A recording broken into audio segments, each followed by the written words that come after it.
Sir यहाँ पर बौद्ध महोत्सव मनाया जा रहा है, क्या कारण है बौद्ध महोत्सव बनाने का? देखिए, बौद्ध महोत्सव जो यहाँ पे मनाया जा रहा है, इस महोत्सव का ही अर्थ है कि बहुजन विचारधाराओं को जन जन तक पहुँचाना है। जब तक हमारे समाज हमारे महापुरुषों के विचार से अवगत नहीं होंगे, तब तक उनमें जो मानसिक मजबूती है वो नहीं आएगा।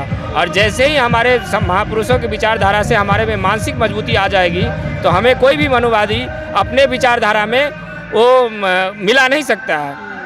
तो हमारे जो इस तरह का आयोजन का महत्व जो है ये है कि बहुजन महापुरुषों के विचारों को जन जन तक पहुंचाना है, ताकि हमारा समाज जो है सबल और भयमुक्त समाज का निर्माण हो।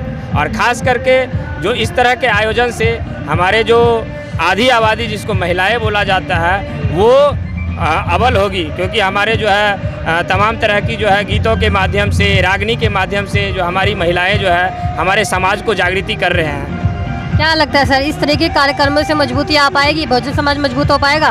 देखिए, इस तरह की कार्यक्रम करने से जो समाज में मानसिक मजबूती तो निश्चित ही आएगी, लेकिन जो इस तरह के कार्यक्रम करने से भी जो हमारे लोगों का जो विचारधारा जो है वो तब तक सफल नहीं होगा जब तक कि हम अपनी पहुंच सत्ता में बरकरार नहीं करेंगे। कहना है कि 100 में 90 शोषित है, 100 में 90 शोषित है, शोषितों ने ललकारा है, धन धरती और आसमान पे 90 भाग हमारा है, 90 भाग हमारा है। जब तक हमारी बहुल आबादी इन चीज़ों को नहीं समझेंगे कि यहाँ पे जितने भी प्रकृति द्वारा निर्मित सभी वस्तुएं हैं उस पर 90% हमारा भी है, हमारी इतनी आबादी होने के बावजूद भी क्या कारण है कि हम सत्ता में नहीं पहुँच पा रहे हैं। तो इन सब चीज़ों को जानने के लिए अपने महापुरुषों के इतिहास को पढ़ना पड़ेगा। कहा भी गया है कि जो कौम अपना इतिहास पढ़ा नहीं है वो इतिहास लिख नहीं सकता। सर, बहुल आबादी तो है, लेकिन क्या कारण, जब वोटों की बात आती है तो बिखर जाती है? देखिए, जब बाबा साहब आगरा के भाषण में बोले थे कि मुझे मेरे समाज के पढ़े लिखे ने धोखा दिया, और उस समय उनके आंखों में आंसू आ गए थे, तो ये एकदम जो है उस विद्वान के हृदय से निकला हुआ शब्द मैंने थे कि बाबा साहब ने ये बोले थे कि मुझे मेरे समाज के 10 डॉक्टर, 10 वकील और 10 जो है पॉलिटिशियन दे दो, मैं देश को बदल दूंगा।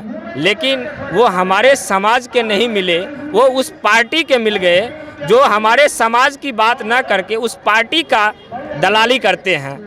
तो ऐसे लोगों को इस महासभा के थ्रू जागरूक करके ही जवाब दिया जाएगा, ना कि हमें आपस में द्वेष, ईर्ष्या, घृणा करके एक दूसरे से लड़ के दूसरों को राजा बनाया जाएगा। जब तक हम अपने बहुजन विचारधाराओं से प्रेरित होकर के महापुरुषों के इतिहास को जान करके मजबूत नहीं होंगे, तो ऐसे ही हम आपस में लड़ के किसी और को राजा बनाएंगे। जैसे ही हम अपने विचारधारा, महापुरुषों के विचारधारा से मजबूती आ जाएंगे, तो हमारे जो एजेंट है, जो दलाल है, हम उनको घेरेंगे कि तुम हमारे नाम पे संसद में जाते हो, सत्ता में जाते हो, और तुम मेरी बात नहीं करके तुम उस पार्टी की दलाली करते हो जो तुम्हें टिकट देता है। क्या लग रहा है, अम्बेडकरवाद मजबूत हो रहा है? जी, एकदम निश्चित मजबूत हो रहा है। देखिए मैम, आज जो मनुवादी कहे थे कि ये कलयुग है, मैं इसको अपनी भाषा में कहता हूँ कि ये कलयुग नहीं है, ये कलम युग है। आज के समय में हम लोगों के पास, हम अम्बेडकरवादी के पास तर्क इतने हैं कि जब हम तर्क से अपने सवाल को मनुवादी के पास बोलते हैं तो उसके पास वितर्क करने का कोई ऑप्शन नहीं रहता है, वो ऑटोमेटिक जो है हमसे जो है हट जाता है। तो इससे तो निश्चित है कि ये जो कलम युग है, ये 21वीं सदी निश्चित ही बहुजनों का होगा, इसमें कोई वो नहीं है। लेकिन बताया जाए जातिवाद तो और बढ़ रहा है। देखिए, जातिवाद क्या है ना कि जिनको जातिवादों से फ़ायदा है वो जातिवाद की बात करेंगे, जिन्हें जाति तोड़ के एक जो है अखंड भारत का निर्माण करना है वो जाति तोड़ो भारत जोड़ो की बात कर रहे हैं। जाति तो बस इस जो है धरती पे 2 ही है, एक नर है, एक नारी है। बाकी तो इन्होंने लोगों ने यहाँ पे आके जो है मनुवादियों ने जाति बनाया है। जाति बनाने से ही तो उनकी दुकानदारी चली है, बिना जाति के तो उनकी दुकानदारी चलने वाला नहीं था। तो इसीलिए उन्होंने हमारे बहुजनों को भी 6743 जातों में बांट दिया ताकि इनका फ़ायदा उनको मिले। नहीं तो उनकी 3.5% आबादी है, उनका एक वार्ड मेंबर तो बन ही नहीं सकता, फिर भी वो सत्ता पे काबिज है। जातिवाद का तो फायदा उसने ही उठाया है। सर आपसे जानना चाहूँगी क्या लग रहा है बहुजन समाज आगे बढ़ रहा है कि नहीं? यस मैम, बहुजन समाज हमारा आगे बढ़ रहा है। ऐसे प्रोग्रामों से अक्सर पहले हुआ करता था कि प्रोग्राम होने नहीं दिए जाते थे कुछ जातिवाद लोग द्वारा, मनवादी लोगों द्वारा, लेकिन अब ऐसे प्रोग्राम हो रहे हैं। इससे हमारे समाज में बहुत बड़ा संदेश जा रहा है। इसके ज़रिए हमारे समाज बहुत जागरूक हो रहा है। आने वाले समय में बहुत ही जल्दी हम अपने मुकाम हासिल कर सकेंगे।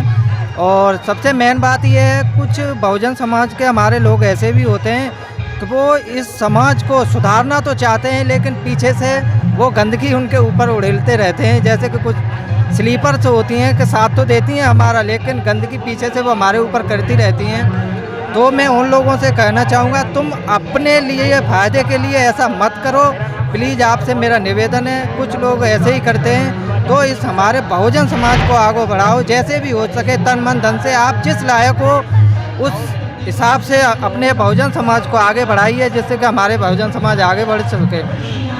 क्या कारण है सर बहुजन समाज इकट्ठा तो हो जाता है, वोट भी नहीं आते हैं, सत्ता पर भी राज नहीं करवा रहे हैं? यस मैम, होता है। बहुजन समाज हमारा एकजुट हो जाता है, लेकिन कुछ ही अपने ही घर में ऐसे लोग होते हैं, हर एक यहाँ मिल जाएंगे तुम्हें, कि वो एक साथ नहीं होने देते। वो सिर्फ अपना ही फ़ायदा देखते हैं, वो इन्हें एक साथ नहीं होने देते हैं। इधर की बात इधर करके, इधर की बात इधर करके उन्हें विखंडित करते रहते हैं, अलग अलग करते रहते हैं, और वो अपना फ़ायदा हमेशा करते हैं। आज के जो हालात है, क्या लगता है बहुजन समाज फिर से राज कर पाएगा? यस मैम, जैसे अब के हिसाब से देखा जाए तो हमारा बहुजन समाज बहुत ही जागरूक हो रहा है। प्लस सेंट्रल की तैयारी में, ये मानो 2024 आने वाला है, नज़दीक में ही है, इसकी कोई वो नहीं है। तो आने वाले समय में हमारे समाज यही सोच रहा है कि हमारी बहन जी जो हैं आगे सत्ता में पहुँचें और उन्हें सत्ता तक मुकाम दिया जाए सेंट्रल में।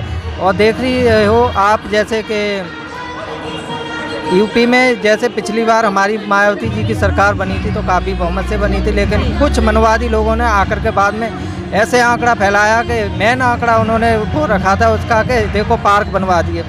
पार्क बनवाया तो उससे हमारे बहुजन समाज का फ़ायदा था, बल्कि सभी देश का ही फ़ायदा था।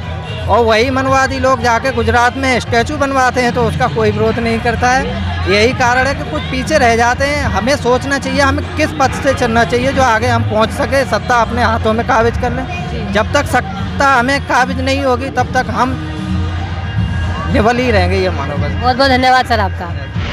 अगर आपने अभी तक हमारा चैनल सब्सक्राइब नहीं किया है तो सब्सक्राइब करें और घंटी का बटन बिल्कुल भी दबाना ना भूलें, ताकि सभी लेटेस्ट खबरें पहुंच सकें आप पे सबसे पहले।